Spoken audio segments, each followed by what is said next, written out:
piny gin mago ma seche moko nakada okumo kendo ok owinjo bed ni tiyo godo. Kata kamano gin no kaka gichope pacho kae kendo rawere kachiel kod joma moko osebedo ka tiyo godo. Mana penjo ma penje kanyo liki kaduoki e twak okinyi ma kawuono. Higni ang'o momiyo koro ugole higni 18 obed higni 21? Ang'o momiyo obed kata 25? Erokamano Joyce, adwa wacho ni higa mar 21 mana kaka asewacho mbele kacha, ok wachio chwe gokinyi to wasika ok wabukore abuka di 21. Wawuoyo kuom nonro na kada wawacho gimoro ni evidence based research, nonro maling' mong'ith motim makare nyisowa ni higa 21 yudo ka obwongo mag nyithindwa gik moko pok otegno ahinya.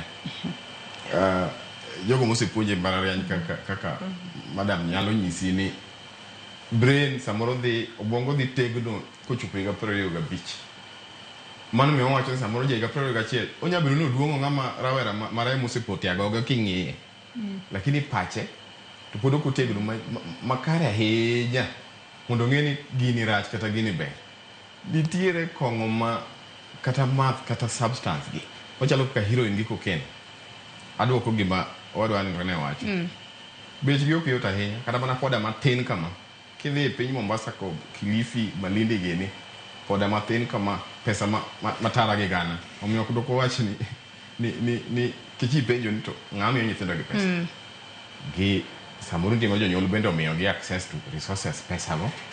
Ai to kaka ne Madam Lois osewacho kendo koro gichak gi access en gima wach malich ahinya. Kech koro ng'ato nigi access to en gi freedom.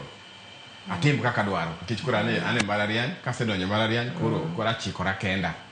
Koro nyalo mana kawe akawa. So ang'eyo ni katiba moro to wacho ni higa 18 manduoni age of majority gi dho kisungu. Age of majority yes en 18. Katiba wacho kamano. Nya winjo ka nyoro jaod bura ma Rarieda Honorable Tinda Molo wacho ni gini nyalo chendo mbele ka nikech age of majority katiba 18 to wacho 21. Wapenje ni wahero nyithindwa malo katiba koso wahero katiba malo nyithindwa.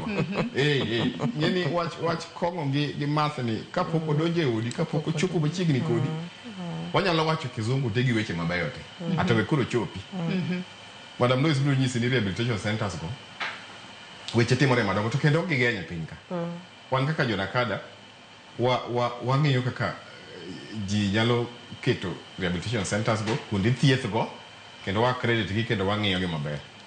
21 years kona ka duoki kikawach mathore ahinya duoko ne penjo ni e yo manyangafu en ni obwongo pok otegna ahinya kata bana higa 21. Nonro wacho ok wan mwa wacho to nonro repode go nitie. Erokamano. Lois Warua Ketwak.